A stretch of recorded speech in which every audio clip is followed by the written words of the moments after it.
If you've ever felt lonely while trying to improve your life, you're not imagining it. There's a quiet isolation that comes with growth, one that no one really prepares you for. Becoming your best self doesn't just change your habits, it changes your perspective. And when your perspective changes, the world around you starts to feel different. You begin to outgrow familiar versions of yourself. The one that settled, the one that avoided discomfort, the one that stayed small to stay accepted. And sometimes, without meaning to, you also outgrow familiar people. Not because you think you're better, but because you're becoming more honest with yourself. Conversations that once felt comfortable start to feel shallow. Environments that once felt safe start to feel limiting. It can feel isolating to choose discipline over comfort, to say no when it would be easier to say yes, to walk away from approval in exchange for alignment. And in those moments, doubt creeps in. You wonder if you're doing something wrong, if growth is supposed to feel this heavy, if maybe you're asking too much of yourself. But here's the truth most people never say out loud. This brutality isn't a flaw in the process. It is the process. Growth requires separation before it creates connection. It asks you to stand alone long enough to become someone solid enough to stand with others later. If this speaks to something you felt but never voiced, take a moment to like, subscribe, and share this message. Because somewhere out there, someone is questioning their path right now, and they may need to hear that loneliness doesn't mean you're lost. Sometimes it means you're exactly where you need to be. Chapter 1. The price tag nobody talks about. Most people say they want to become their best self the way they say they want to be in great shape or financially free. It's a nice sentence. It sounds clean. It feels hopeful. But the truth is ugly, and that's why it changes so few lives. Becoming your best self is brutal because it demands payment in currencies you've been spending recklessly for years.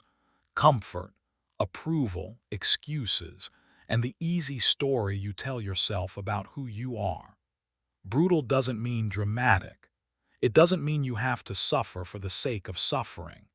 It means the process will cut away what can't come with you. It means you will grieve versions of yourself you used to protect. It means you will have to disappoint people who benefited from your smaller life. It means you will have to look at your patterns without flinching, and you will have to do it again tomorrow. There's a reason you can walk through a bookstore or scroll through a feed and find 10,000 promises of transformation, yet most people remain the same. The world sells the highlight reel, not the cost. It sells morning routines and quotes and aesthetic discipline. It rarely sells the moment you're alone in your room, hands on your head, realizing the problem has a name and that name is you. I want to start with a story that doesn't look heroic from the outside. A man I once met ran a small repair shop. Not glamorous. No viral success story. Just tools, grease, and a calendar that never seemed to clear. He was in his late 40s, and he had the eyes of someone who'd been tired for a long time. One afternoon, while he was changing a belt on a machine, he told me something that sounded like a joke until I heard the weight underneath it. He said, "The hardest part of fixing anything is admitting you broke it." That line stayed with me because it's not about machines. It's about identity. Most people don't change because change begins with ownership, and ownership feels like blame. We confuse responsibility with punishment. We think, if I admit this is my fault, I'm a bad person. But responsibility is not a courtroom. It's a steering wheel. If you don't take your hands off the passenger seat of your own life and grab that wheel, you will keep arriving at destinations you swear you never chose. The brutality of becoming your best self begins right there. The moment you stop negotiating with reality. Reality doesn't care what you intended. It cares what you repeated. You can have a pure heart and still build a life on weak habits.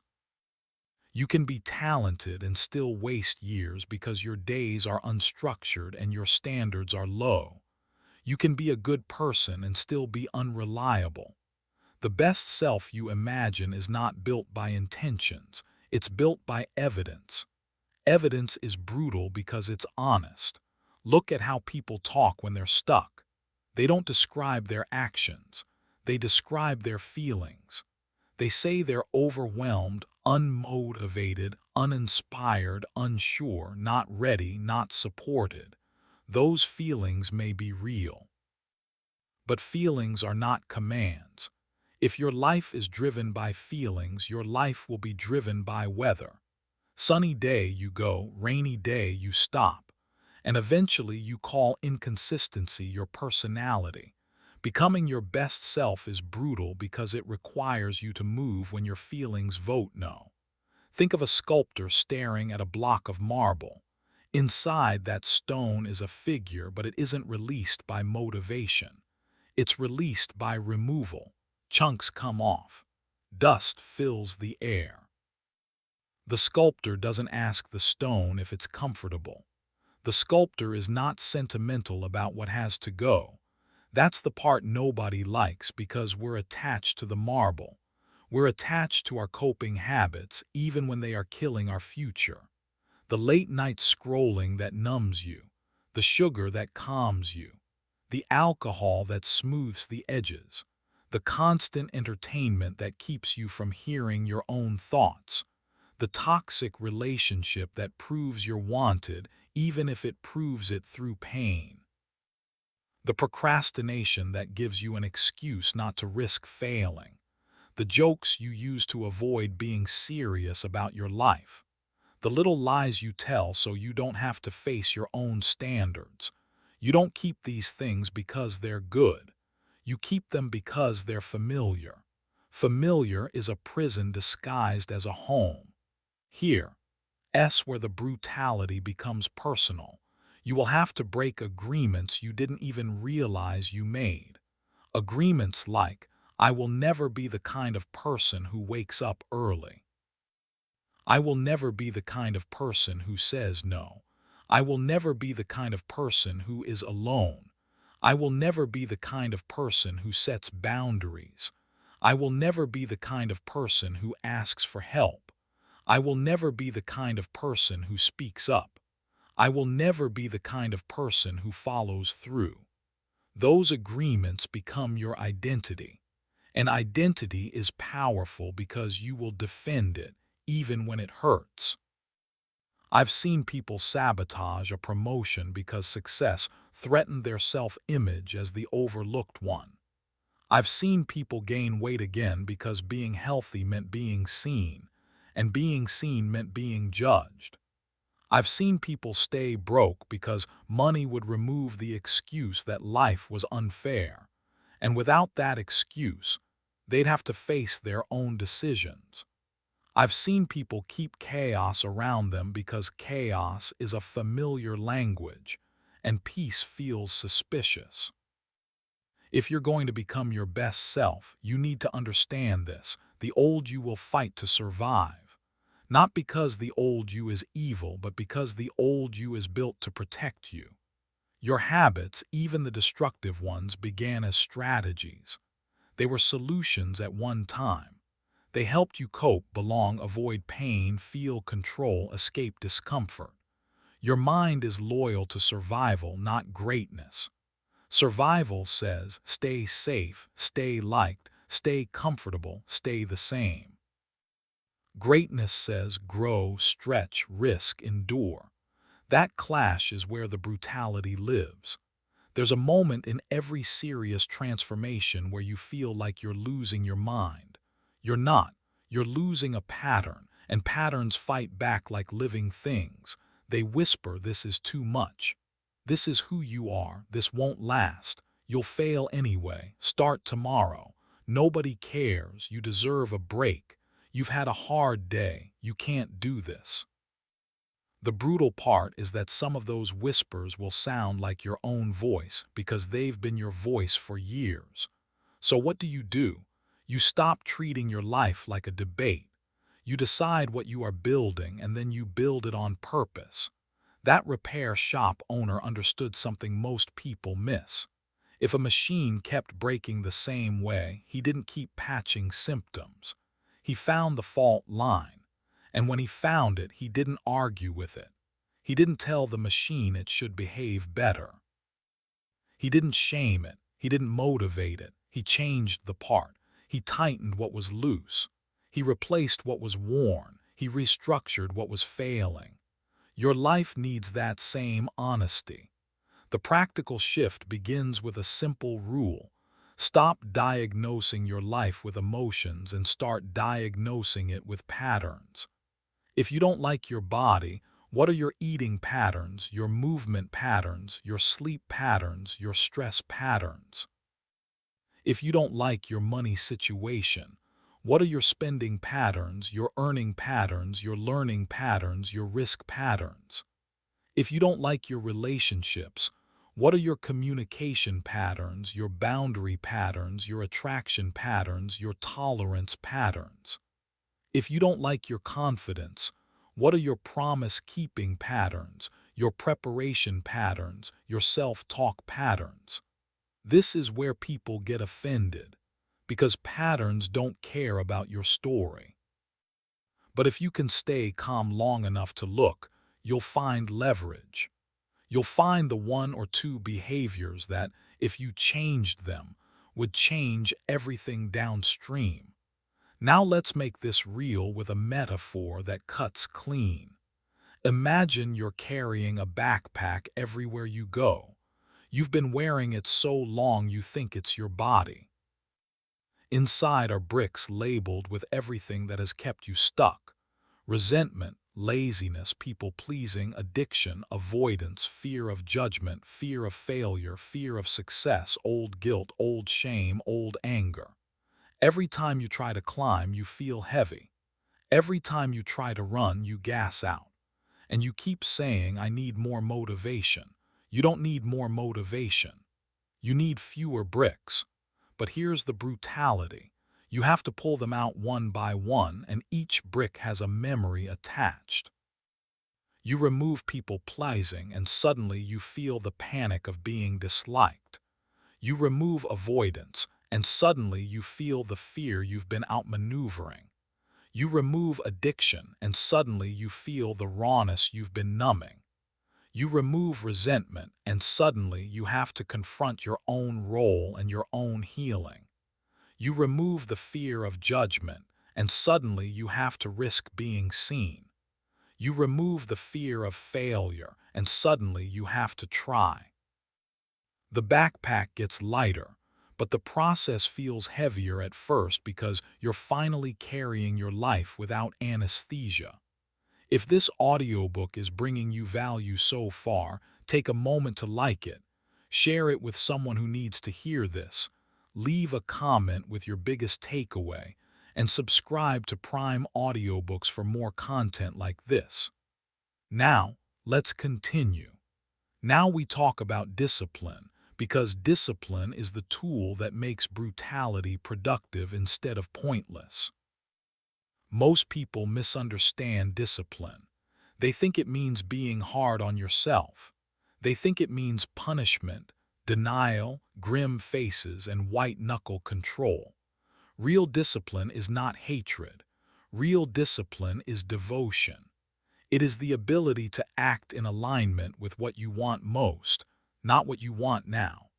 That means discipline will require you to tolerate discomfort without creating a story around it.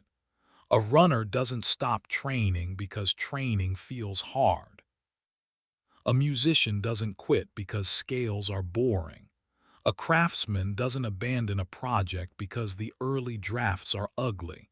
They accept the cost as part of the contract. They don't ask, should it be this hard? They ask, what does this require? You need to ask that question about your own life. What does your best self require? It requires you to do small things when no one is watching. It requires you to keep promises to yourself. It requires you to build routines that make success boring. It requires you to face your weaknesses without drama. It requires you to remove temptations that you keep pretending you can handle. It requires you to stop making exceptions that become your lifestyle. Here are actions you can take immediately without turning your life upside down in one day. Start by choosing one non-negotiable daily practice, not 10. 1. Something that proves you are the kind of person who follows through. It can be 20 minutes of walking. It can be writing one page. It can be reading 10 pages. It can be preparing tomorrow's meals. It can be waking up at a consistent time. It can be a nightly shutdown ritual where you plan the next day. The point is not the task. The point is identity. You are training your nervous system to trust you. Then create friction for your worst habit. Don't rely on willpower. Willpower is a fragile resource. Environment is a lever. If you want to stop scrolling, remove the apps, log out, charge your phone outside the bedroom. If you want to stop spending, delete saved cards, set purchase delays, track every expense for 2 weeks. If you want to stop eating junk, stop keeping it in your house. Make the bad behavior harder. Make the good behavior easier. And here's one that changes everything. Start telling the truth faster. Not dramatic truth. Practical truth. Truth like, I said I wanted this, but I didn't act like it. Truth like, I'm avoiding that conversation because I'm scared. Truth like, I'm not tired, I'm undisciplined. Truth like, I keep blaming my past, but I'm the one choosing today. Truth like, I don't need a new plan, I need to execute the plan I already have. When you tell the truth faster, you stop bleeding time. Now let's address the fear that sits under all of this, the fear that brutality means you lose joy. You don't lose joy. You lose cheap pleasure. Cheap pleasure is the kind that leaves you emptier after, the kind that costs you tomorrow, the kind that convinces you to trade your potential for comfort. Joy is different. Joy is earned. Joy is the quiet satisfaction of knowing you handled your life today. Joy is the confidence that comes from competence. Joy is the self-respect that comes from integrity. Joy is the peace of being aligned. The brutal path is the joyful path, but only after you stop demanding immediate relief. There will be days when you feel like you're doing everything right and nothing is changing. Those days are not a sign to quit. They are a sign you are in the invisible phase. The seed is underground. The habit is forming. The identity is shifting. The results are late because the foundation is being poured. Most people quit in the invisible phase and then conclude they weren't meant for it. They were meant for it. They just weren't trained for patience. So train it. You train patience by showing up when it feels pointless. You train confidence by keeping promises when no one applauds. You train courage by doing the uncomfortable thing you've been avoiding. You train self-worth by acting like you matter before you feel like you matter. And you train your best self by accepting the most uncomfortable truth of all. No one is coming to save you. That truth can crush you or it can free you. Because if no one is coming, then you're not waiting anymore. You're building. You're responsible. You're powerful. You're the one who chooses what your days look like.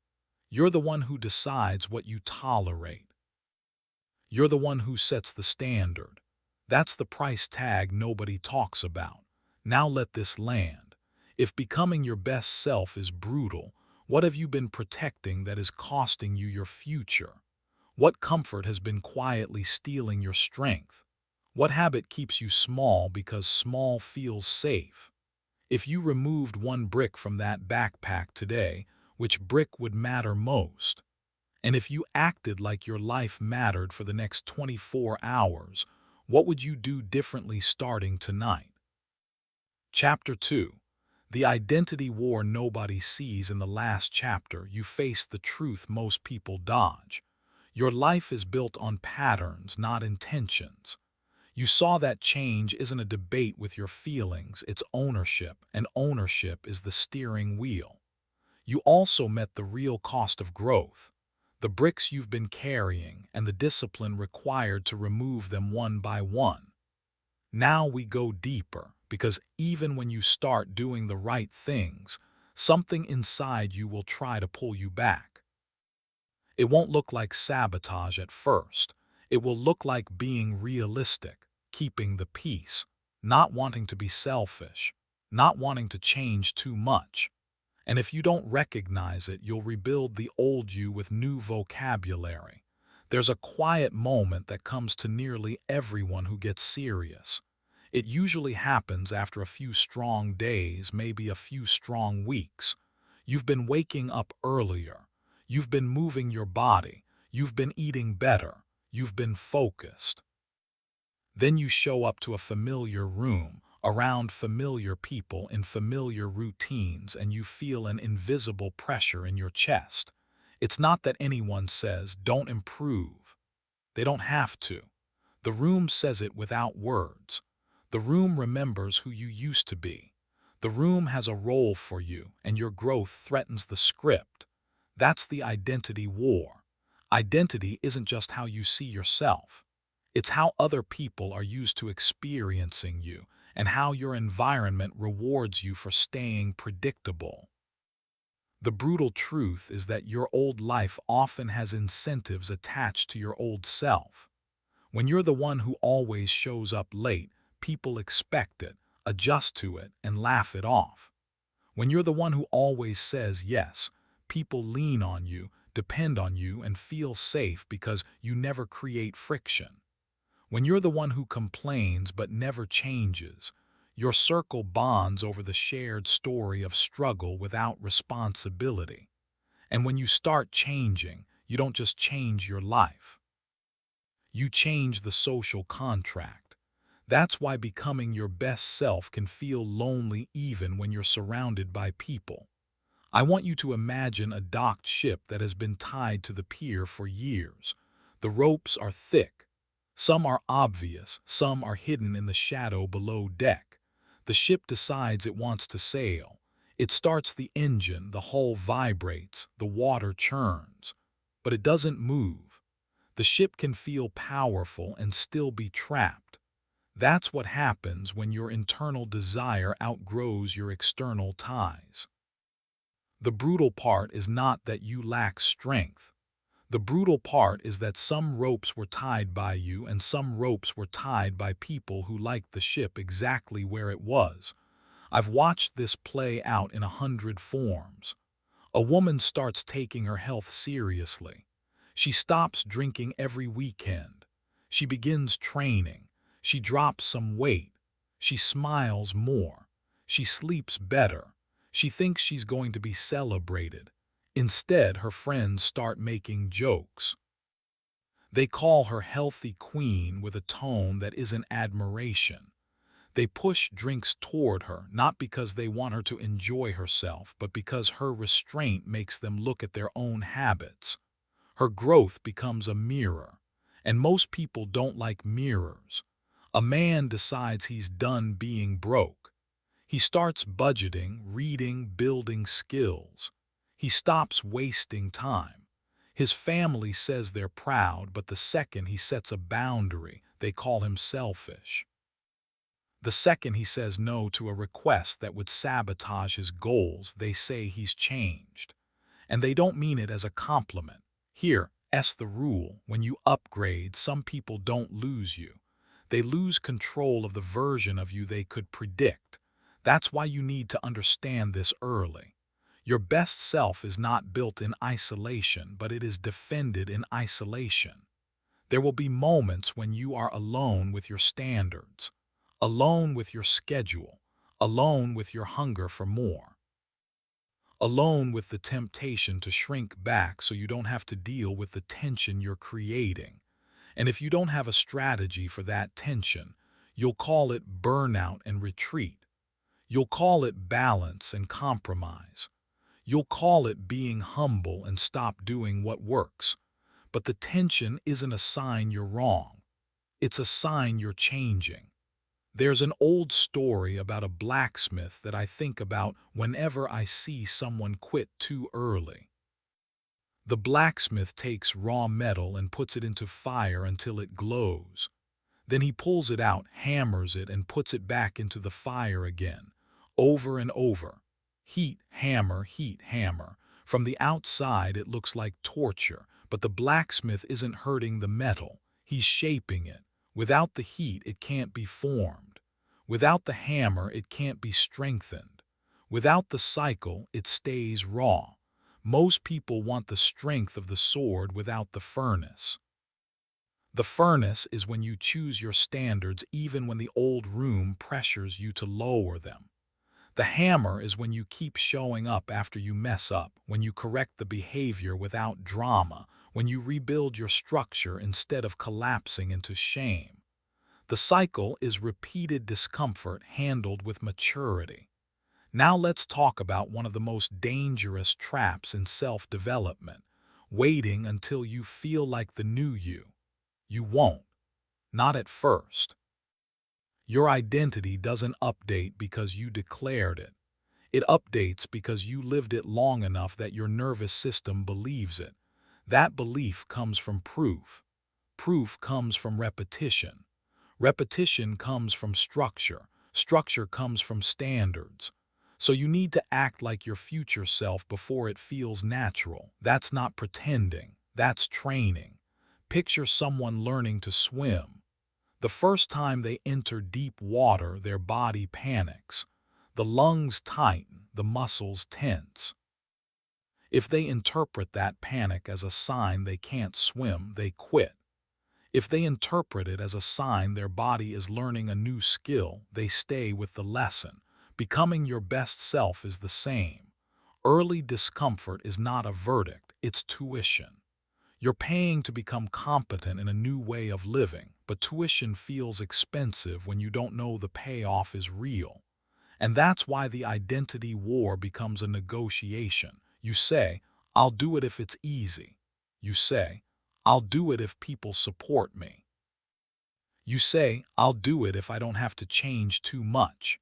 That's like telling the ocean, I'll swim if the water stays calm. The ocean does not care. So you need a plan that does not require perfect emotions and does not require universal approval. The first part of that plan is simple and brutal. You must decide your standards before you enter the room. If you walk into your day without pre-deciding who you are going to be, the room will decide for you. The loudest voice wins. The strongest habit wins. The easiest option wins. The old identity wins. Your standards don't have to be extreme, they have to be clear. Clear looks like this: I don't skip 2 days in a row. I don't lie to myself about what I did. I do numb myself with the same old escape when I'm stressed. I don't eat like someone who hates their future. I don't keep promises to everyone else and break them to myself. I don't let one bad choice turn into a bad week. Then you build a structure to protect those standards. Structure is not rigidity. Structure is freedom with guardrails. It's a schedule that makes room for progress. It's an environment that makes your best behavior easier. It's a set of default actions you take even when your mind is loud. One of the most powerful structures you can build is a personal closing shift. At the end of each day, you take 10 minutes. You look at what you actually did. You name one win, one lesson, one adjustment. You plan the first hour of tomorrow, not the whole day. The first hour, what time you wake up, what you eat, what you do first. You decide it before sleep so you don't negotiate with yourself in the morning. People who become their best selves don't have better motivation. They have fewer decisions. Now, the second part of the plan is the part people avoid: boundaries. If you don't set boundaries, your life will be designed by whoever has the most demands. Boundaries are brutal because they expose what you've been buying with your compliance. Sometimes you've been buying peace. Sometimes you've been buying belonging.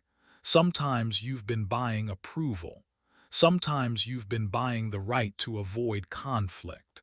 But all those purchases have a hidden fee. Here's a real-world example. A young professional I worked with had a habit of answering messages instantly, day and night. He called it being responsible.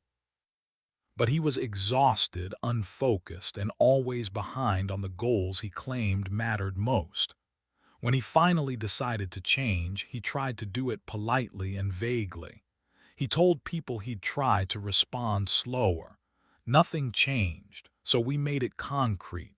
He set specific windows to check messages. He told his team what those windows were. At first, he felt guilty. He felt like he was failing people. Then something surprising happened. The world didn't collapse. The urgent messages found their way to him. The non-urgent ones waited, and his productivity exploded. The brutal part wasn't the schedule.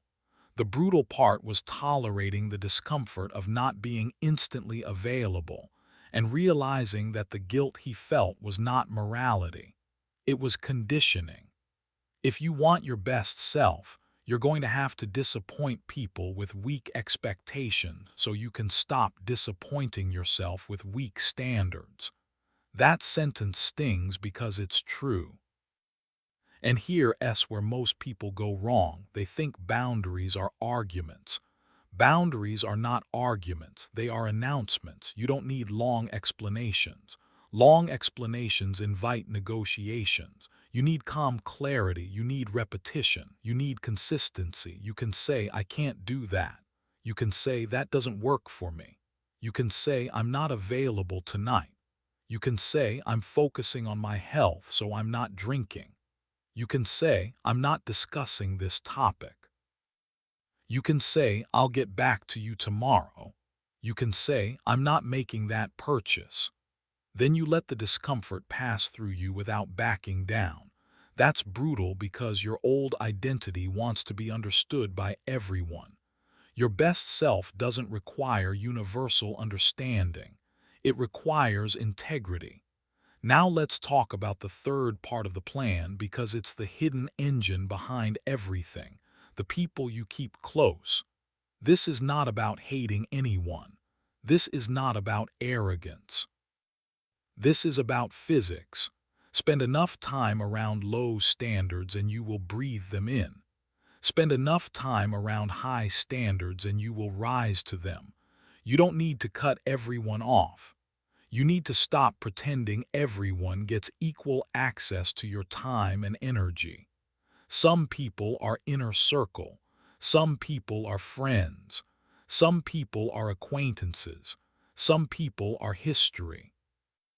Your future cannot be built by giving your highest attention to people who mock your growth, drain your focus, or reward your worst habits.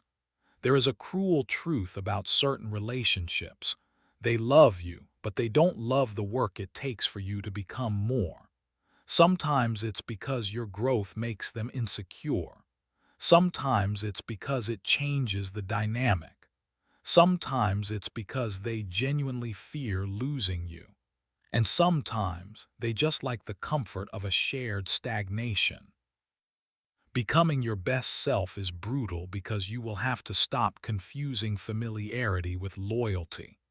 This is where I want to offer a practical action that will feel simple and hit hard.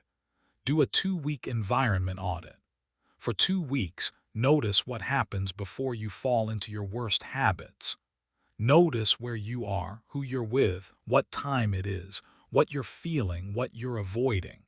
Notice what you consume, what you listen to, what you watch, what you read. Notice the rooms that make you smaller. Then make one change that removes a rope. If late nights ruin you, protect sleep like it's your job. If certain friends lead you into the same spiral, meet them in different settings or less often. If certain apps hijack your attention, remove them for a month. If your home is chaotic, spend 1 hour each weekend making it clean and calm. If your mornings start with noise, build a quiet first hour. You are not weak. You are exposed, and exposure is fixable. Now a lot of people will hear this and think, so I have to become cold. No, you have to become disciplined. There's a difference. Coldness is shutting down. Discipline is choosing on purpose. Discipline still loves. Discipline still cares. Discipline still laughs. But discipline stops letting emotion drive the car. Discipline puts the best future in the driver's seat and tells the present moment, you can ride along, but you can't steer. If this audiobook is bringing you value so far, take a moment to like it, share it with someone who needs to hear this, leave a comment with your biggest takeaway, and subscribe to Prime Audiobooks for more content like this. Now let's continue. Now we address something even more brutal than boundaries and social pressure. The moment you realize you can't go back. When you've tasted progress, the old life becomes harder to tolerate. The old excuses sound weaker. The old distractions feel cheaper. And that's when a strange fear can appear, a fear people don't expect, the fear of responsibility. Because once you know you can change, you lose the right to pretend you can't. You lose the comfort of the old story. You can't unknow what you've seen. And that can create pressure. Pressure can create perfectionism. Perfectionism can create procrastination. And suddenly you're stuck again, not because you don't care, but because you care too much and you're afraid to do it imperfectly. You need to hear this clearly. Perfectionism is not high standards. Perfectionism is fear dressed up as standards. High standards say, do it well.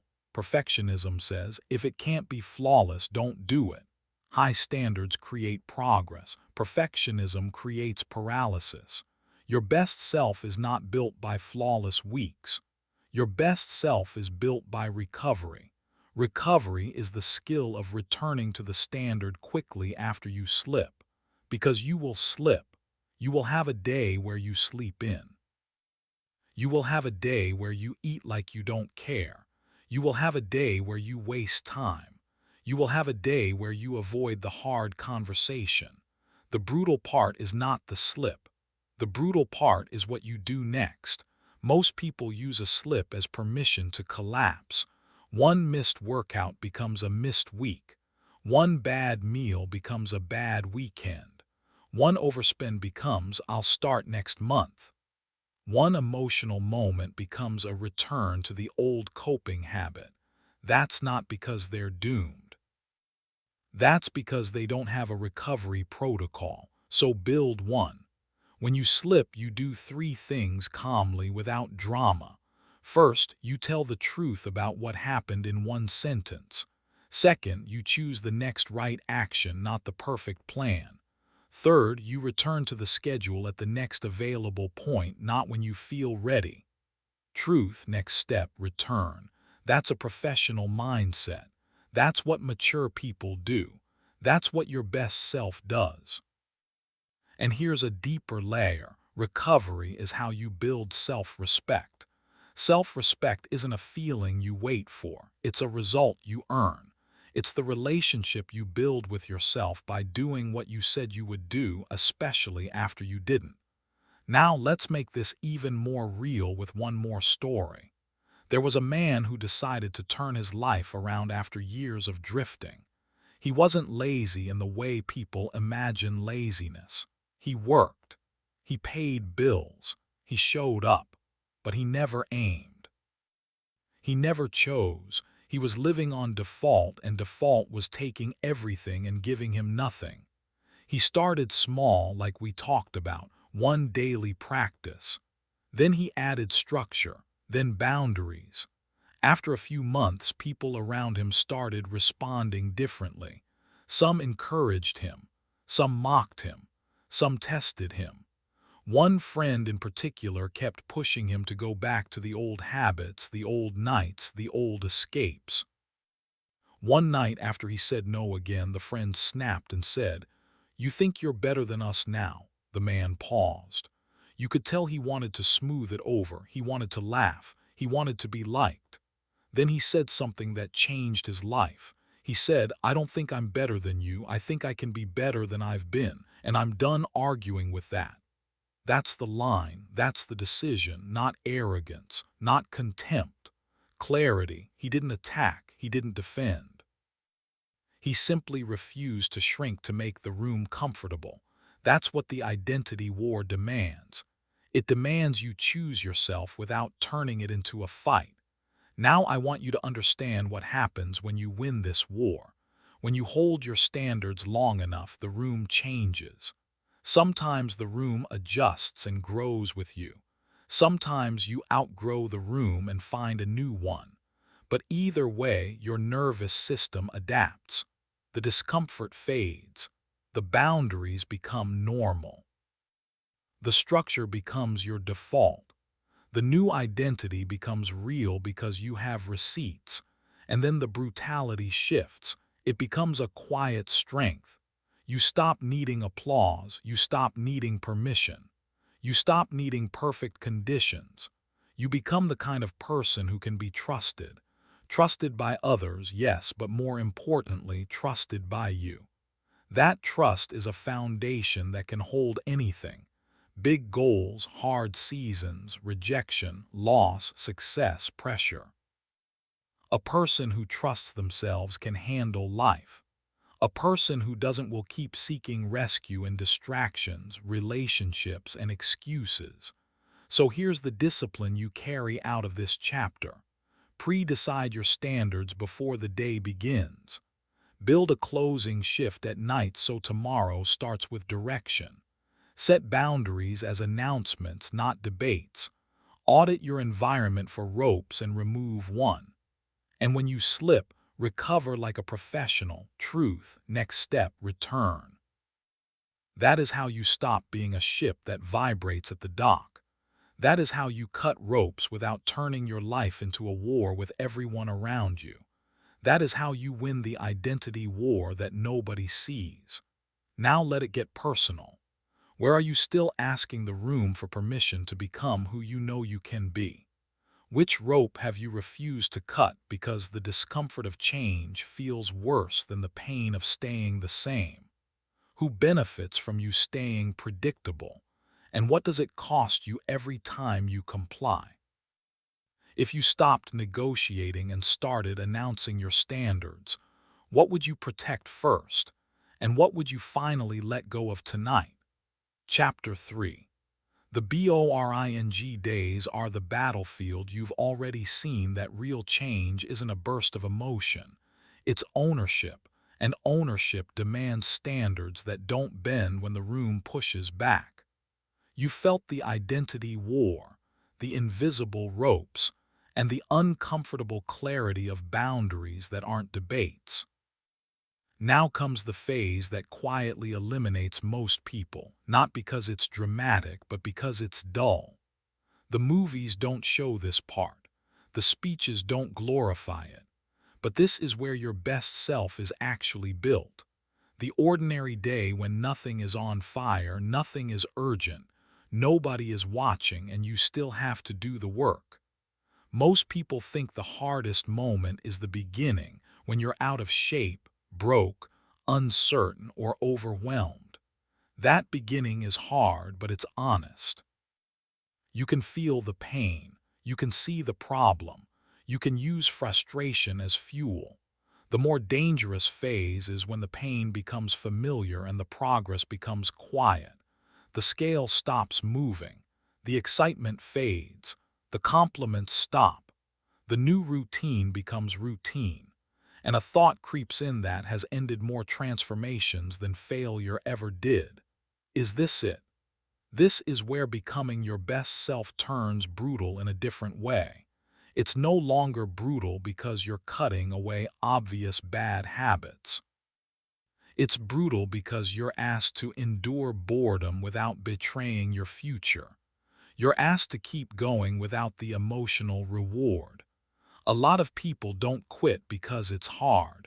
They quit because it's repetitive.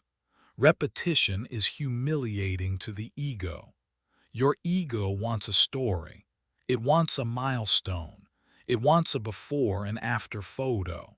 It wants a dramatic turning point. But your best self is built in the unglamorous middle, the stretch of days where the only thing that changes is your ability to stay consistent. I once watched two people train for the same event. Both were capable. Both had access to good information. Both started strong. One of them treated training like inspiration. If the mood was right, he showed up. If the mood wasn't right, he listened to his body in the way people say that when they're listening to comfort. He posted when he felt proud, disappeared when he felt average.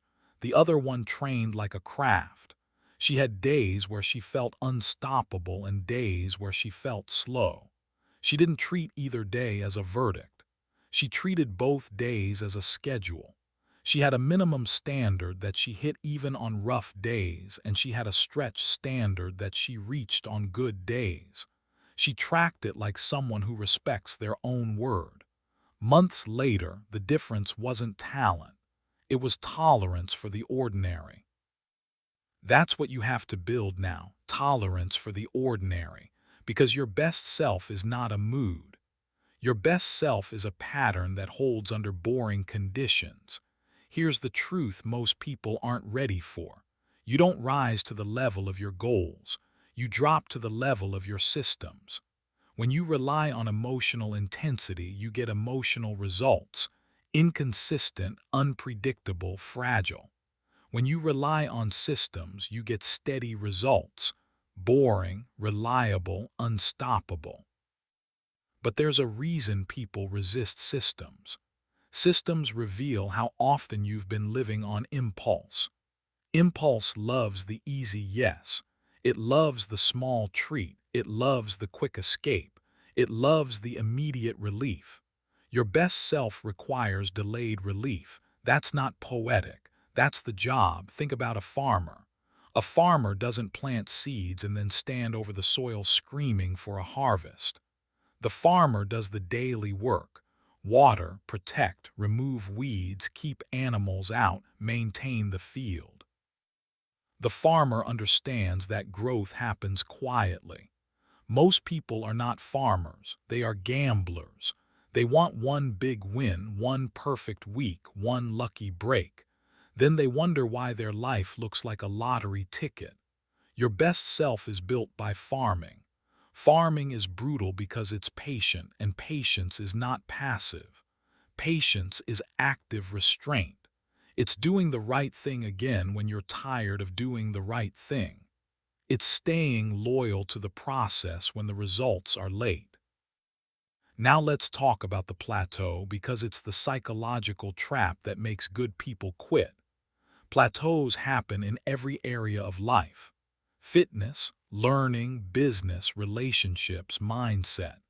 Early on, improvement is fast because you're leaving the basement. Any structure feels like progress. Then you reach a level where the easy wins are gone. Now growth requires refinement. It requires small adjustments, more precision, more consistency, more recovery, more attention. That's when people get frustrated and start looking for a new plan. They don't need a new plan. They need to get better at executing the plan when it's no longer exciting. This is where you shift from being a beginner to being a builder. A beginner needs motivation. A builder needs a standard. A builder decides what gets done no matter what. Not everything, just the essentials that keep the machine running. That's how you avoid the collapse that comes from all or nothing thinking. All or nothing thinking says, if I can't do the full workout, I won't move at all. If I can't eat perfectly, I'll eat terribly. If I can't focus for 3 hours, I'll scroll for 3 hours. If I missed a day, I ruin the week. That mindset is childish. It's emotional. It's undisciplined. Your best self doesn't have time for it. So here is one of the most practical concepts you can adopt: the minimum viable day. A minimum viable day is not your dream day. It's the day you can execute when life is heavy. It's the smallest set of actions that keeps your identity intact. It could be a 20-minute walk and a protein-focused meal. It could be 30 minutes of focused work on the thing you've been avoiding. It could be a clean kitchen and a planned first hour tomorrow. It could be a short session of skill practice and a proper bedtime. The point is that you do not allow the chain to break completely. When you protect the chain, you protect your self-trust. And self-trust is everything. Self-trust is what keeps you from needing motivation. It's what keeps you from bargaining with yourself. It's what keeps you calm. It's what turns discipline from a battle into a default. But there's another brutal truth inside this chapter. Some days the work feels pointless. You will write and nobody will read. You will practice and still feel clumsy. You will save money and still feel behind. You will train and still feel soft. You will show up and still feel unknown. You will say no and still feel guilty. You will do the right thing and still not feel better immediately. This is the part where the mind tries to protect you with an old strategy: escape. Escape doesn't always look like addiction. Sometimes it looks like endless planning. Sometimes it looks like researching instead of doing. Sometimes it looks like starting a new project so you can feel the dopamine of novelty. Sometimes it looks like busy work that feels productive but avoids the real task. Busy is often a way to avoid becoming better. To handle this, you need to train a skill that most people never develop: staying present in discomfort without needing a story. You don't need to explain why you feel resistance. You just need to notice it and act anyway. Resistance is normal. Resistance is not a sign of danger. It is a sign you are stepping outside the comfort identity. So you stop asking, "Why is this so hard today?" And you start saying, "It's hard today, and I'm doing it anyway." That is brutal maturity, and here's how you make it practical. You create a start ritual that is so small it's almost embarrassing. 2 minutes, 3 minutes, 5 minutes. Something that bypasses your mind's arguments. Open the document, put on the shoes, fill the water bottle, set a timer, clear the desk, write 1 paragraph, do 5 push-ups, chop the vegetables. One action that signals we are in motion. Motion defeats procrastination. Then you use time boundaries, not endless open time. A defined block. 30 minutes of focused work is more powerful than 3 hours of vague intention. When the mind knows there is an end, it stops panicking. It stops negotiating. You can handle almost anything for a short, defined window. And you practice one more brutal habit: you stop trusting your first impulse. Your first impulse is trained by your old life. It is not the voice of your best self. It is the voice of your survival patterns. So when the impulse says skip it, you don't obey it. You pause, you delay, you breathe, you ask for proof, not feelings, proof. What happens when I do this? What happens when I do? That question is a blade. It cuts through excuses. And as you do this, something changes. You begin to experience a new kind of confidence, not the loud confidence of hype. The quiet confidence of someone who knows they can handle themselves. That is where you start to become dangerous in the best way. Dangerous to distractions. Dangerous to excuses. Dangerous to the old narrative. Now let's talk about the brutal relationship between discipline and rest, because people get this wrong and either break themselves or baby themselves. Rest is not indulgence. Rest is maintenance. The best version of you is not built by constantly pushing at maximum intensity. That's not discipline. That's ego. Discipline includes recovery because recovery protects consistency. Consistency is the real goal. If you burn out, you don't become your best self. You become a person who tried hard briefly. So rest becomes strategic. Sleep becomes non-negotiable more often than it becomes optional. You stop glorifying late nights and start respecting your future. You stop treating your body like a machine you can abuse and start treating it like a partner you need to care for. This also applies to your mind. If your mind is full of noise, you will struggle to stay consistent. So you create quiet. You create a small daily space where you are not being entertained, not being distracted, not being fed someone else's agenda. A walk without a screen. A few minutes in the morning with your own thoughts. A short journal entry that tells the truth about where you are. When your mind is clear, discipline is easier. Not easy. Easier. Now I want to give you a metaphor that will change how you think about these boring days. Imagine building a wall, one brick at a time. Each brick is a small action. A workout, a healthy meal, a focused work session, a boundary held, a bedtime kept, a truth told. The wall doesn't look impressive at first. You can barely see it. A day goes by and you've placed a few bricks. Another day goes by, still nothing dramatic. Then weeks pass and you suddenly realize the wall is tall enough to protect you. It protects you from the chaos that used to enter your life easily. It protects you from your worst impulses. It protects you from drifting. It protects you from the room that pulls you down. It protects you from a future built on regret.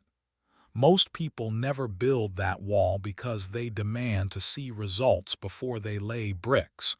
Your job is to lay bricks without needing applause. And that takes a decision that feels brutal but becomes liberating. You stop negotiating with the day you're given. You don't need perfect conditions. You need a standard you can execute in imperfect conditions. Because life will never stop testing you with imperfection.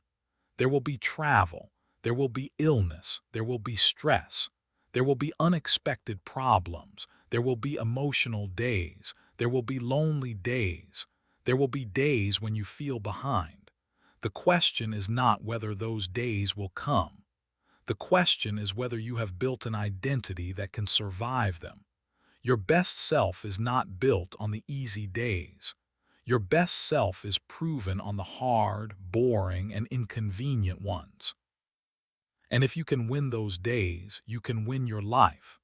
If this audiobook is bringing you value so far, take a moment to like it, share it with someone who needs to hear this, leave a comment with your biggest takeaway, and subscribe to Prime Audiobooks for more content like this. Now, let's continue. So here's the standard you take from this chapter. You stop waiting to feel like it.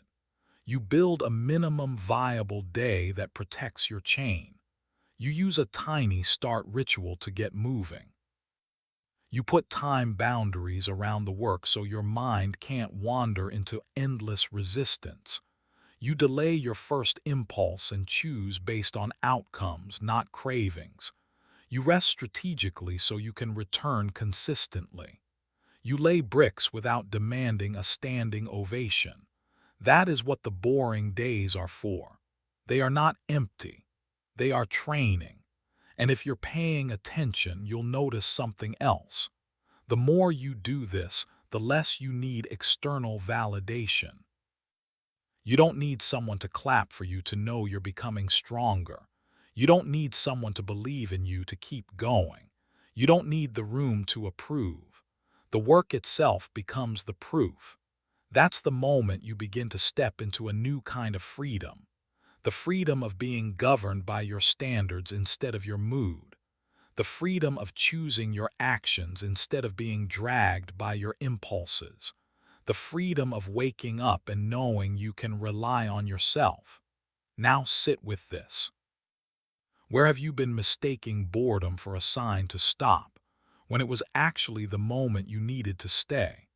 What would your life look like in 6 months if you committed to a minimum viable day instead of an all-or-nothing fantasy? Which impulse has been stealing your time and strength? And what would change if you learned to delay it by 10 minutes every time?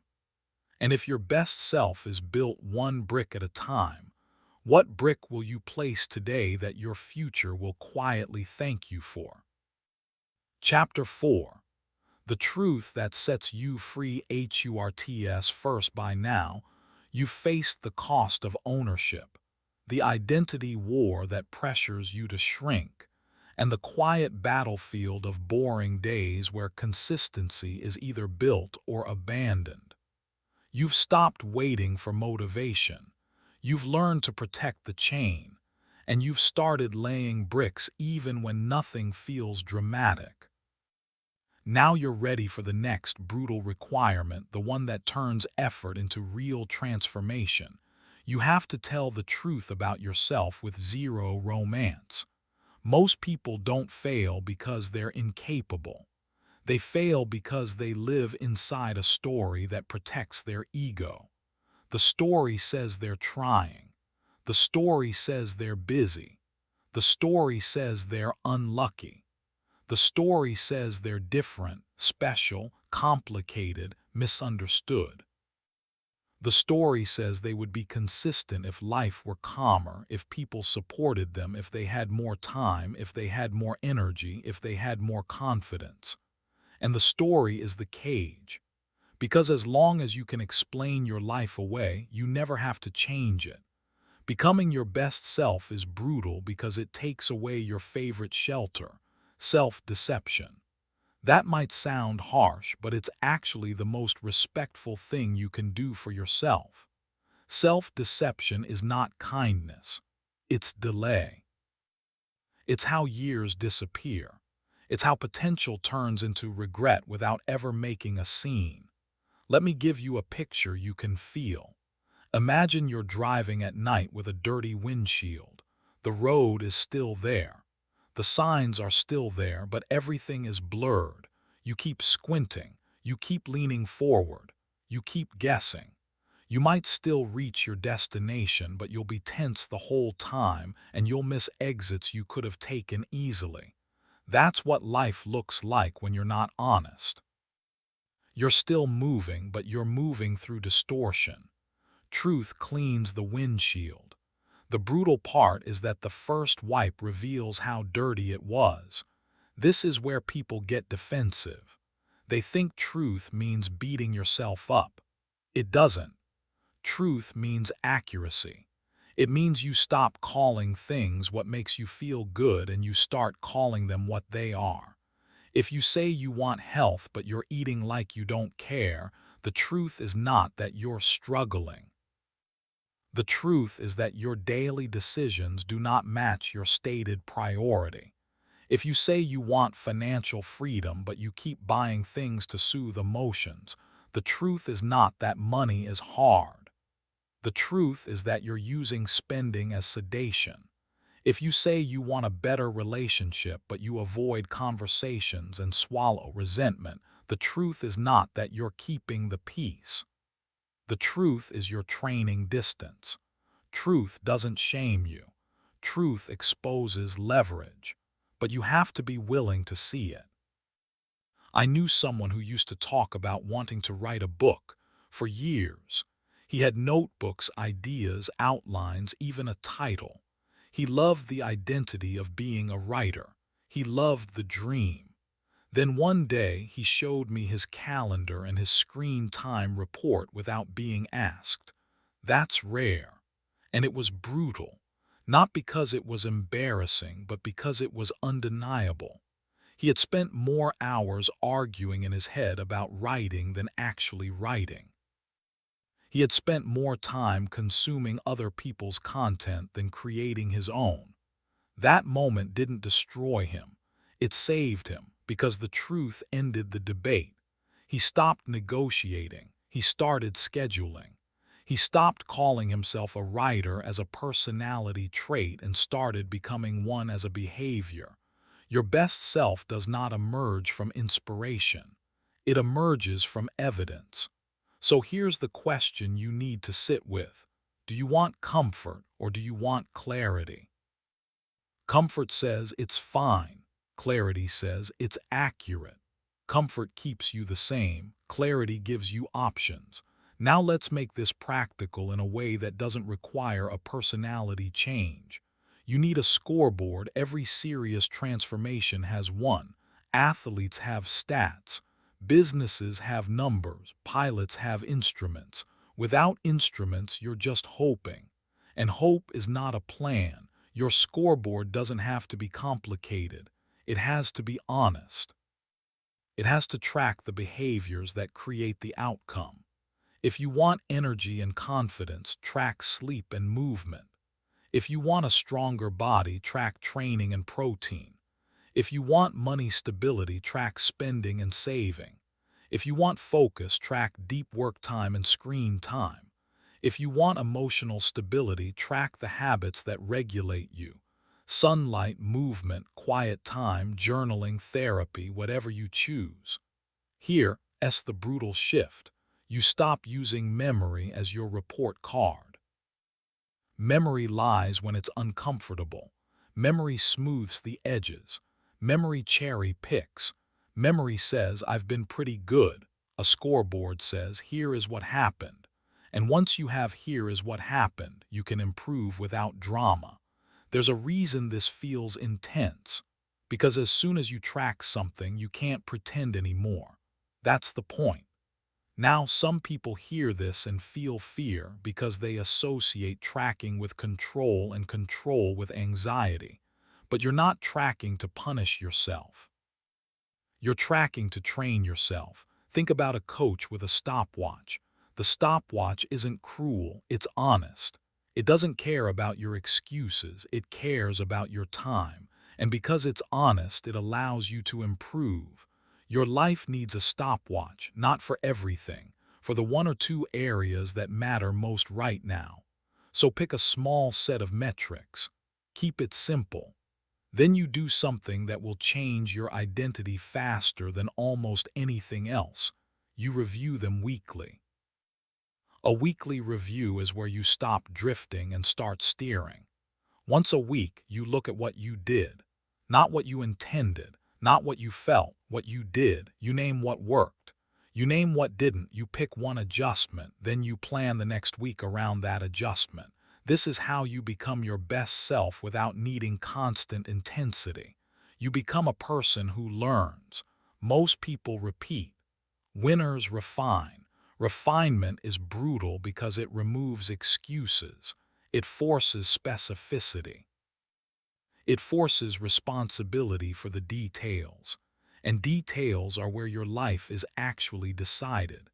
Now let's address the hardest part of truth. Truth about your own weak patterns, not the obvious ones you can joke about, the ones you hide, the ones you rationalize, the ones you pretend aren't that bad because you can still function. You already know the pattern I'm talking about.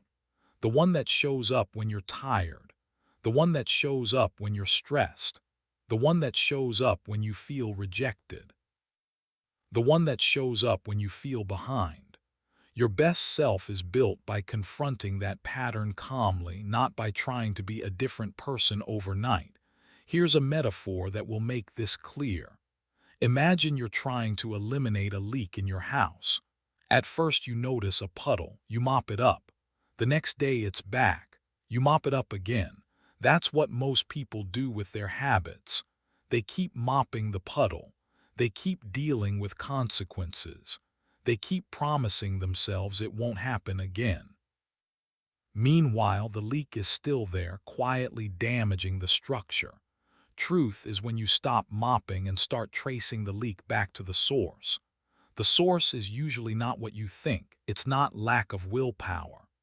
It's a trigger, an environment, an unmet need, a boundary you refuse to set, a standard you refuse to enforce, a discomfort you refuse to feel. So you investigate. When does the leak happen? After what? Around who? At what time? What emotion is present? What are you trying to avoid? What are you trying to soothe? What are you trying to prove? This isn't therapy speak. This is engineering. Once you find the source, you don't shame yourself. You fix the system. You remove the trigger when possible. You add friction. You build a replacement behavior. You reduce the chance of relapse by changing the conditions. That is disciplined compassion. Compassion without discipline becomes enabling. Discipline without compassion becomes cruelty. Your best self requires both. Now the next brutal truth is about accountability. Most people say they want accountability, but what they really want is encouragement. Encouragement feels good. Accountability makes you face the gap between your words and your actions. Accountability is not someone yelling at you. It's someone refusing to let you lie. Sometimes that person is a coach. Sometimes it's a friend. Sometimes it's a community. But at the highest level, accountability becomes internal. You become the kind of person who cannot stand being out of integrity.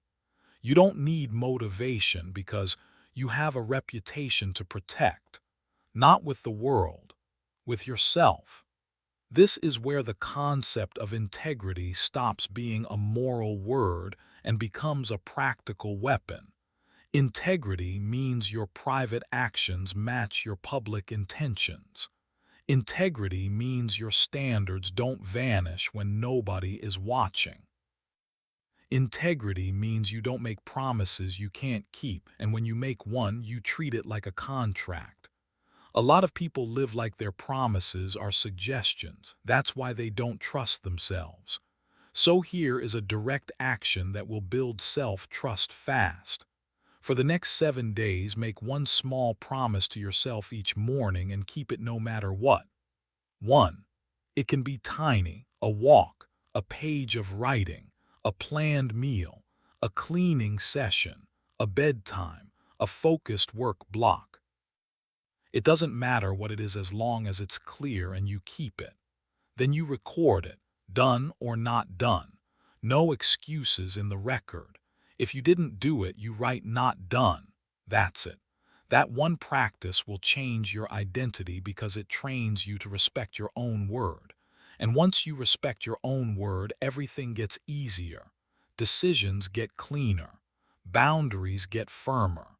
The boring days get simpler. The identity war gets quieter because you're no longer trying to prove yourself to anyone. You're simply living your standard. Now there is a danger here and I want you to avoid it. When you start telling the truth, you may meet shame. Shame says, see, you're terrible, you always fail, you're not built for this. That voice is not truth. That voice is poison. Truth is specific. Shame is global. Truth says, I overspent this week. Shame says, I'm irresponsible. Truth says, I skipped training twice. Shame says, I'm lazy. Truth says, I avoided the conversation. Shame says, I'm weak. Your best self doesn't speak in shame.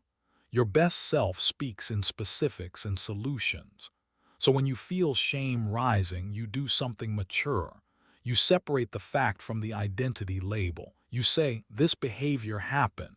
Then you say, here's what I do next. That's it. That is how you stay in power. Because the moment you turn facts into identity attacks, you either collapse or you rebel. You either give up or you say, forget it, I'll do what I want. Both reactions keep you stuck. Specificity keeps you moving. Now you might be thinking, this is a lot, I'm already trying. Good, but trying isn't the point. Precision is the point. The brutal truth is that your life is the sum of your defaults, and defaults change through repeated, tracked, corrected action. So we're going to add one more tool, the pre-commitment. A pre-commitment is when you decide in advance what you will do when a predictable situation happens, not if it happens. When? When I'm stressed, I will walk for 10 minutes before I touch my phone. When I'm tempted to skip training, I will do my minimum viable day. When I'm invited out late, I will leave at a planned time.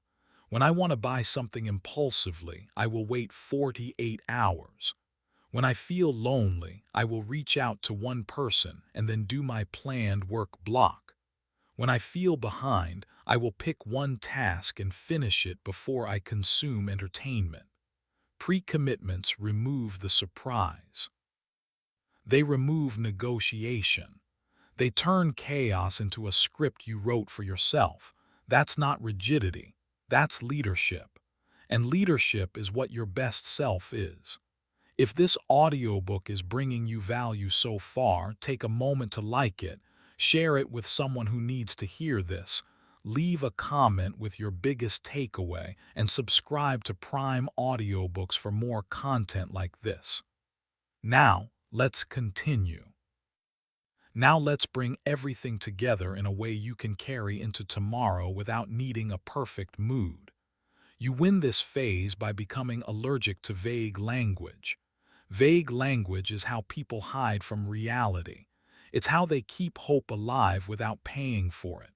Words like soon, try, better, more, less, eventually, kind of, sometimes, usually, pretty good. Those words are comfortable. They're also useless. Your best self speaks clearly. Instead of I'll try to work out, it becomes I will train at 7 a.m. for 40 minutes. Instead of I'll eat better, it becomes I'll eat protein and vegetables at lunch and I'm not buying snacks today. Instead of I'll focus more, it becomes I'm doing a 30-minute deep work block with my phone in another room. Instead of I'll save money, it becomes I'm transferring this amount today and tracking every expense this week. Clear language creates clear action. Clear action creates clear results. And clear results create a life you don't have to escape from. That's the real goal. Because the brutal truth is that people don't just escape pain, they escape meaninglessness. They escape the quiet disappointment of living beneath their ability. They escape the tension of knowing they could do more but choosing not to. They escape the mirror. When you live in truth, you don't need escape as much. You still rest.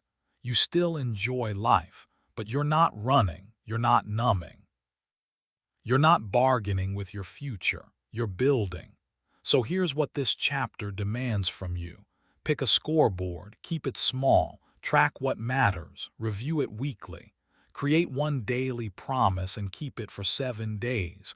Record done or not done with no excuses. Replace shame with specificity. Trace leaks to the source instead of mopping puddles. Write pre-commitments for predictable weak moments. Speak clearly so you can act clearly. This is how you stop being a person who wants change and become a person who produces change. Now let it settle into your bones. Where have you been using vague language to avoid the truth about your patterns? If you built a simple scoreboard for your life starting today, what would it measure and what would it reveal within a week? Which leak have you been mopping up with promises instead of fixing at the source? And if you made one small promise to yourself tomorrow morning and treated it like a contract, what would it be? And how would your life change if you kept that contract for the next 7 days straight? Chapter 5. The lonely season is where you earn it. You've already accepted that becoming your best self has a cost, that standards have to be chosen before the day begins, and that consistency is forged on ordinary days when nobody is watching. You've also learned to clean the windshield with truth, to track reality instead of guessing, and to recover without drama when you slip. Now you're going to face the part that scares people into settling, The lonely season that shows up right when you're doing everything right. Nobody warns you about the silence. When you start changing for real, some noise disappears. The noise of late nights that blur into tomorrow. The noise of constant distraction. The noise of always being available. The noise of being entertained into numbness. And when that noise fades, you hear something you've been avoiding. Your own life. That's brutal because it removes the escape routes. It forces you to sit with the weight of your choices, the grief of wasted time, the anger you've swallowed, the dreams you kept postponing, the standards you kept lowering, the version of you that knows what you're capable of and refuses to stay quiet anymore. This is the season where a lot of people panic and run back to what's familiar. They'll call it needing balance. They'll call it missing the old days. They'll call it being social. But what they're really doing is trying to drown out the sound of their own growth. Here's the truth. Your old life can't follow you into your new one at the same speed. You are not just building habits. You are changing your relationship with yourself. And when that happens, it changes your relationship with everything else. You start noticing how much of your schedule was built around pleasing people. You start noticing how many conversations were filler. You start noticing how many friendships were based on proximity, not alignment. You start noticing how many fun routines were just ways to avoid responsibility. This isn't you becoming judgmental. This is you becoming awake. And wakefulness can feel lonely at first. I want you to picture what happens when someone renovates a home they've lived in for years. At the start, they're excited. They've got plans, ideas, a vision. Then demolition begins. Walls come down, dust gets everywhere, furniture is covered. The room looks worse before it looks better. The home is still the home, but it's uncomfortable, it's noisy, it's incomplete, it's inconvenient. That's exactly what it feels like when you upgrade yourself. The demolition is your old patterns breaking. The dust is your emotions surfacing. The inconvenience is the discipline you now have to live by. The incompleteness is the gap between who you were and who you're becoming. And during that phase, you won't always feel proud. Sometimes you'll feel exposed. Because when you stop performing, you realize how much of your identity was built for other people. You were the funny one because it kept anyone from getting too close. You were the helper because it earned approval. You were the easygoing one because it avoided conflict. You were the busy one because it made you feel important. You were the independent one because asking for support felt like weakness. You were the chill one because caring too much felt dangerous. Then you start becoming disciplined and those masks don't fit the same way anymore. So you face a choice. Will you keep wearing a mask that feels safe, or will you accept the temporary loneliness of being real? Becoming your best self is brutal because it requires you to let people misunderstand you for a while. When you stop explaining, some people will invent explanations. They'll say you're distant. They'll say you're boring. They'll say you're acting different. They'll say you're too serious. They'll say you think you're better. Let them talk. You are not responsible for keeping other people comfortable with your progress, but you are responsible for the way you treat people while you change. Discipline is not arrogance. Discipline is not cruelty. Discipline is calm standards with clean behavior. So this chapter is not about isolating yourself out of spite. It's about protecting your future long enough to build it. Because here's what happens when you try to grow while staying fully available to everyone's access to you. You get pulled back into the old rhythm. Not because you're weak, but because you're surrounded by cues that trigger old behavior. The same places, the same jokes, the same timing, the same expectations. Growth requires space. Space to think clearly, space to practice, space to fail privately, space to rebuild structure, space to hear your own voice without interruption. That space can feel like loneliness. But there is a difference between loneliness and solitude. Loneliness feels like lack. Solitude feels like power. Solitude is where you become dangerous to your own excuses because there's no one left to blame and no one left to impress. Solitude is where you build skills without needing applause. Solitude is where you learn what you actually want, not what looks good to want. Most people never learn how to be alone without being entertained. That's why they keep choosing noise over growth.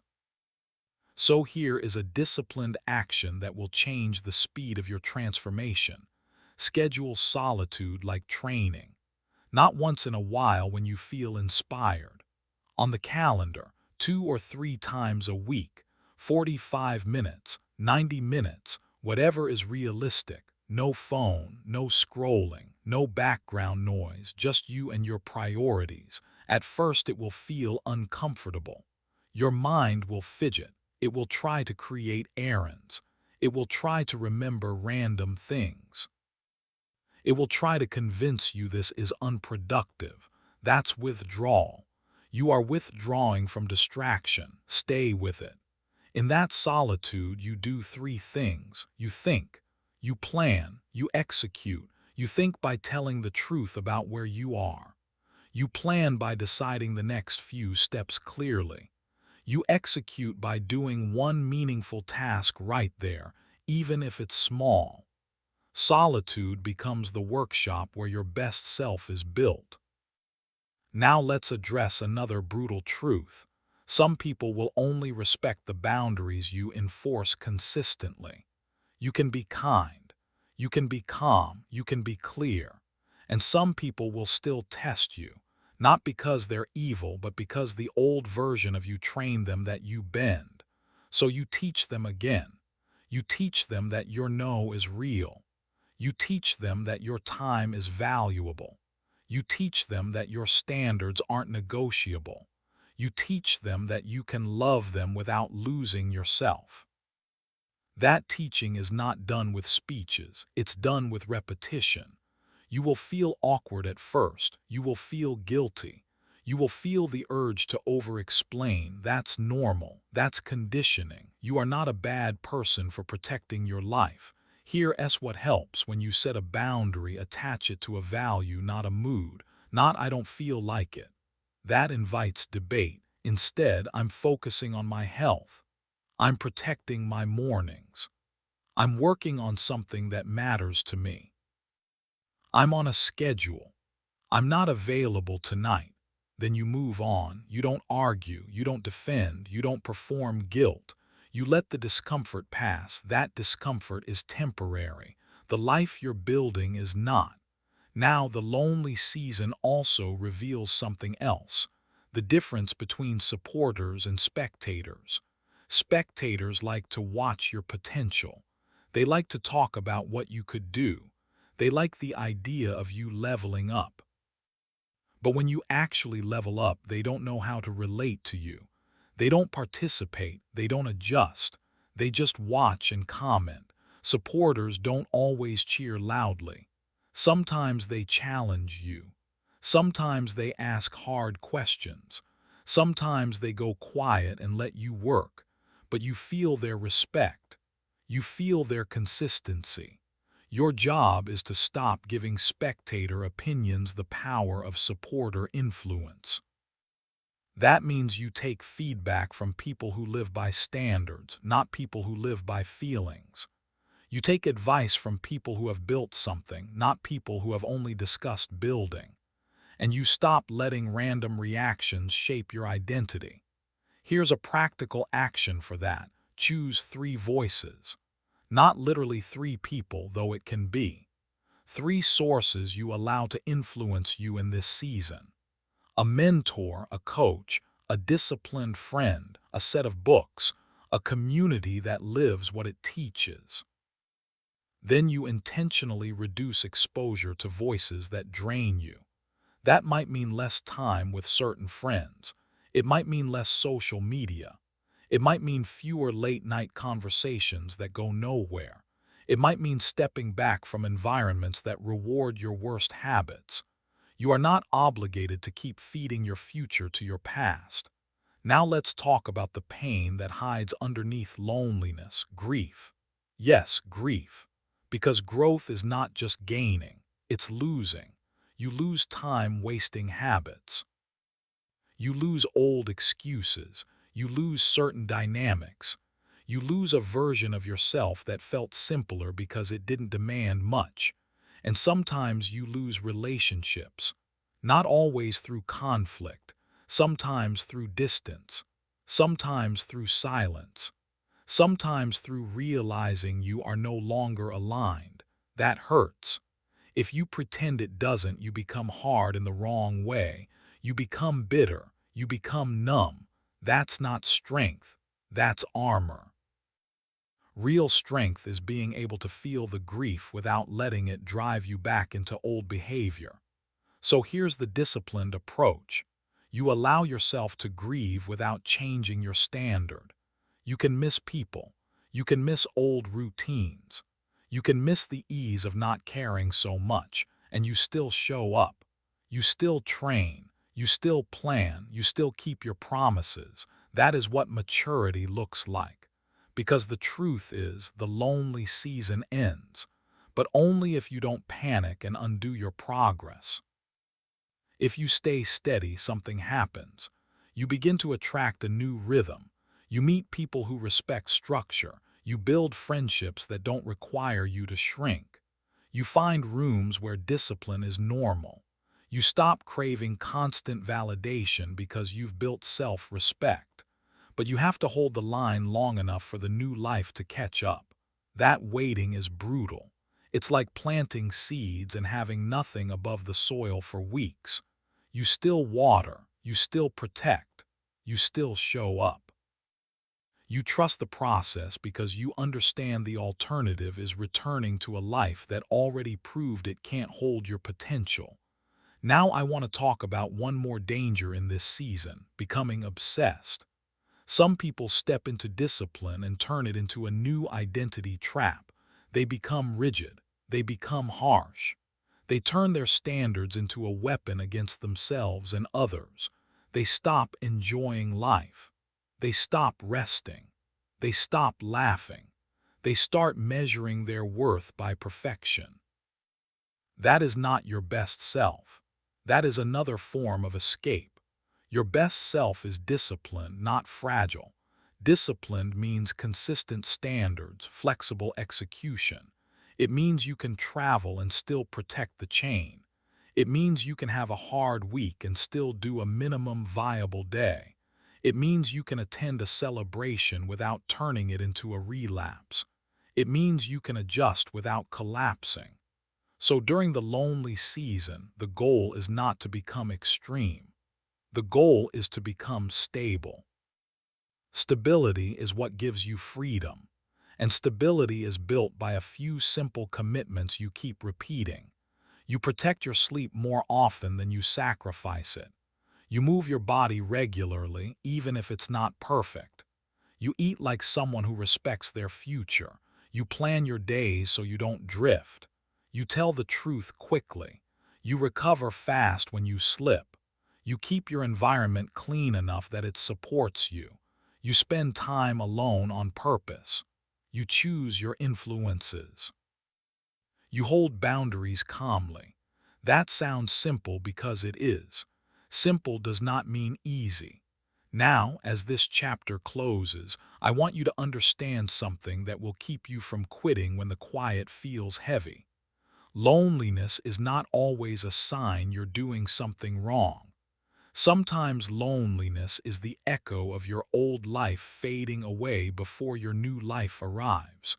That gap is uncomfortable, but it is also sacred. It is the space where you become who you said you wanted to be without needing anyone to witness it. And when you can do that, you become unstoppable because you are no longer dependent on the room. You are guided by your standard. If this audiobook is bringing you value so far, take a moment to like it, share it with someone who needs to hear this, leave a comment with your biggest takeaway, and subscribe to Prime Audiobooks for more content like this. Now, let's continue. So ask yourself this with complete honesty. Where have you been using noise, people, and constant stimulation to avoid the quiet work of becoming who you know you can be? What boundary have you avoided because you're afraid of temporary discomfort, even though the long-term cost is your future? If you scheduled solitude like training for the next 2 weeks, what would you do in that time that you keep postponing? And if this lonely season is simply the echo of your old life fading before your new life arrives, what would it look like to hold your standard steady until the new room finds you? Chapter 6. No one is coming, so become the one you've already paid the first costs. You stopped negotiating with reality. You chose standards before the day begins, and you learned to win the boring days that decide everything.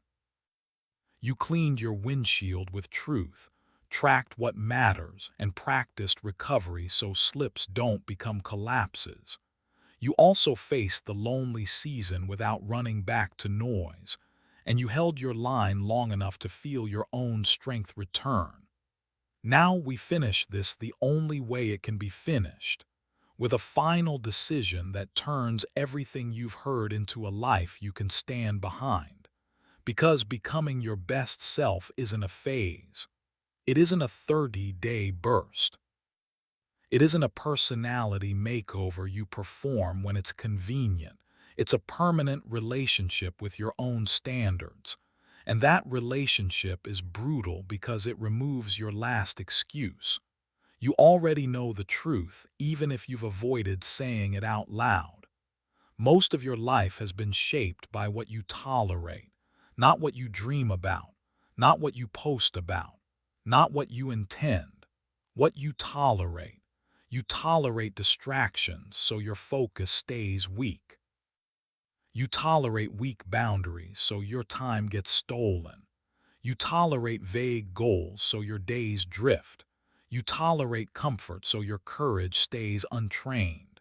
You tolerate self-deception so your patterns keep repeating. You tolerate inconsistency so you never build the self-trust that would make you unstoppable. The brutal beauty is that tolerance is adjustable. You can tighten your standards. You can change what you accept. You can decide that the old normal is no longer allowed in your life. But not as a dramatic declaration, as a daily practice. I want to tell you a story that captures what this final chapter is really about. There was a person who lived their life like many people do, always thinking the real version of life would start later. Later when the schedule calmed down. Later when the money was better. Later when the confidence arrived. Later when the right relationship happened. Later when someone finally noticed their potential. Later when motivation showed up and stayed. One day nothing terrible happened. No tragedy, no crisis, no dramatic rock bottom. They simply woke up and felt the weight of a quiet realization. Time was passing anyway. And that realization felt like a door closing. Not because life was over, but because the lies were running out of room. They could no longer pretend they didn't know. They could no longer pretend the patterns weren't theirs. They could no longer pretend someday would arrive with a different set of habits, as if habits come from the sky. So they did something simple. They wrote a sentence on a piece of paper and taped it where they would see it every morning. I keep my promises to myself. At first it was almost insulting. Too basic, too small, too obvious, but that was the point. They had been living in complexity to avoid simplicity. Complexity lets you hide. Simplicity forces action. Then they chose one promise a day. One, the kind of promise you can keep even on a hard day. Not to impress anyone, not to prove a point, to build self-trust. The first week didn't change their life outwardly. The world didn't clap, the stress didn't disappear, the problems didn't evaporate, but something changed inside. The noise began to fade. The internal arguments became shorter. The excuses felt weaker. The identity shifted from someone who hopes to someone who executes. Over time, that one promise became two. Two became a routine. The routine became a structure. The structure became a new default. And that default became a new life. Not because they were special, because they were consistent. That is what this is. This isn't about becoming perfect. It's about becoming reliable. And here is the final truth you must accept if you want your best self to be real, not theoretical. Your best self is not the version of you that shows up on your best day. Your best self is the version of you that shows up even when the day isn't special. So we're going to turn everything you've learned into a single operating system you can run for the rest of your life. Not in a complicated way, in a human way. First, you live by standards, not moods. Moods are weather, standards are architecture. Weather changes, architecture holds. A mood can't be trusted, a standard can. A standard doesn't need to be loud, it needs to be lived. Second, you protect the chain. You already know this. You don't let one miss become a collapse. You don't let one bad choice become a bad week. You recover fast, truthfully, without drama. You return like a professional. Third, you track reality, not to punish yourself, to steer. You stop using memory as your report card. You use a scoreboard. You review. You refine. You become a person who learns instead of a person who repeats. Fourth, you build your environment like it matters because it does. You remove ropes. You reduce triggers. You add friction to what ruins you and you make the right behavior easier. You stop asking your willpower to perform miracles in a bad environment. Fifth, you respect solitude. You schedule it like training. You let the noise fall away. You become strong enough to be alone without escaping. You build in the quiet. And sixth, you tell the truth faster. You stop using vague language. You stop hiding behind soon and try. You speak clearly so you can act clearly. You stop lying to yourself because you finally respect yourself. Now here's what ties all of that together. You become the kind of person who does not need someone else to arrive, because no one is coming. Not in the way you've been secretly hoping, not as a rescuer, not as a savior, not as a magical moment that removes the discomfort of building your life.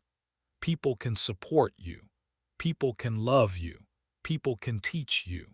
People can open doors, but nobody can live your day for you. Nobody can do your workout, eat your meals, hold your boundaries, spend your money wisely, manage your mind, or keep your promises. Nobody can sit in your loneliness and still choose your standard. Nobody can tolerate your discomfort and still do your work. That job is yours, and it's brutal because it's real. But it is also the most freeing truth you will ever accept because it ends waiting. When you stop waiting, you start building. And building creates momentum. Momentum creates confidence. Confidence creates courage. Courage creates standards. Standards create identity. Identity creates a life. Now listen to me closely. The final chapter is not a motivational speech meant to make you feel strong for 15 minutes. This is a contract. The contract is that you will stop making your future pay for your present comfort. Comfort is expensive. It costs you time. It costs you self-respect. It costs you options. It costs you health. It costs you freedom. Discipline is also expensive, but it pays you back. It pays you back in self-trust, in calm, in strength, in clarity, in stability, in opportunity, in pride that doesn't need to be announced. So here is the brutal, disciplined way forward, and it can begin today, not someday. Choose a season, not a lifetime plan. A season, 30 days, 45 days, 90 days. In that season, you decide the few standards that define your identity. Not 10, not 20, the few that matter most. You decide your non-negotiable daily practice, the one that proves you follow through. You decide your minimum viable day so you never fall to zero. You decide your weekly review so you refine instead of repeat. You decide the boundaries that protect your mornings, your sleep, your focus. You decide the environment changes that remove your biggest ropes. You decide when solitude happens. Then you do the simplest hard thing. You keep the contract, even when it's boring, even when it's lonely, even when the results are late, even when your emotions vote no, even when the room doesn't understand, especially then, because that's where the identity locks in. And when you feel yourself slipping into old patterns, you don't panic, you don't shame yourself, you don't make it dramatic. You do what you've been trained to do now. Truth. Next step. Return. That is how you stop being fragile. Now, let's talk about the part that makes this final chapter sting in the best way. You have to stop pretending you can keep your old life and still get a new result. A new life requires new agreements. New agreements with your time, with your phone, with your sleep, with your money, with your body, with your circle, with your habits, with your excuses, and yes, with your ego. Your ego will try to turn this into a performance. It will want to be seen. It will want to be praised. It will want to announce the new identity before it's built. But the best version of you doesn't need to be announced. It needs to be proven. So you do the work quietly. You lay bricks. You track the scoreboard. You protect the chain. You tell the truth. You choose solitude. You enforce boundaries. You keep promises. And over time, you become the kind of person whose presence feels different, not because you talk about discipline, but because you embody it. People will notice. Some will be inspired. Some will be uncomfortable. Some will test you. Some will drift. Let it happen. You are not building a life that needs everyone's approval. You are building a life you can respect. And here is the moment I want you to feel in your chest. There will come a day, sooner than you think if you stay consistent, when you look back and realize the brutality was never about punishment. It was about purification. The process didn't destroy you. It stripped away what was false. It removed what was weak. It exposed what was avoidant. It replaced what was impulsive with what was intentional. It turned you into someone you can rely on. And that is the whole point. Because at the end of your life, you won't measure yourself by how comfortable you were. You will measure yourself by whether you became who you knew you could be. That's why this is worth it. That's why you can endure the furnace, the hammer, the ropes, the boring days, the loneliness, the scoreboard, the truth, and the standards. Because the alternative is living a life where you keep almost winning, almost starting, almost changing, almost becoming. Almost is a painful place to live. So you decide today that almost is no longer your home.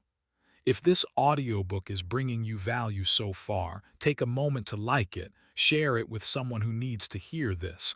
Leave a comment with your biggest takeaway, and subscribe to Prime Audiobooks for more content like this. Now, let's continue. Now we close this the right way, with the kind of ending that doesn't let you drift back into old patterns the moment the audio stops. You are not listening to words. You are being handed a standard, A standard that says you don't need to feel ready to act. A standard that says your future is not owed to you, it is built by you. A standard that says your best self is not hidden, it is earned.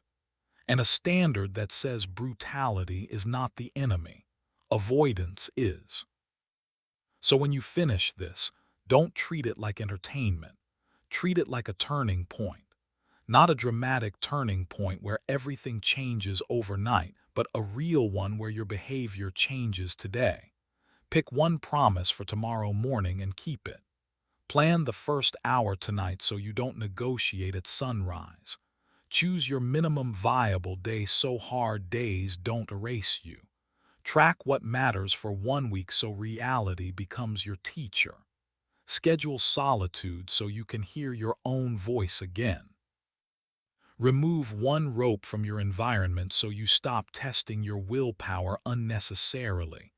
And when you slip, recover without drama because your best self is not built by never falling. It's built by returning quickly every time until returning is who you are. This is your outro, but it's not goodbye. It's a handoff. From listening to doing, from wanting to becoming, from hoping to proving, from waiting to building. And now, quietly, honestly, with no performance for the room, what is the first standard you refuse to negotiate anymore? What are you tolerating that has been stealing your future in small, daily ways? If you stopped waiting for someone to rescue you and became the one who leads your life, what would you do in the next 24 hours that you've been delaying for months? When the boring day arrives and nobody is watching, what will you choose so your self-trust keeps growing? And if you could look back 1 year from now and know you kept the contract, what would you be proud to say you did when it was hard, when it was lonely, and when it was brutal?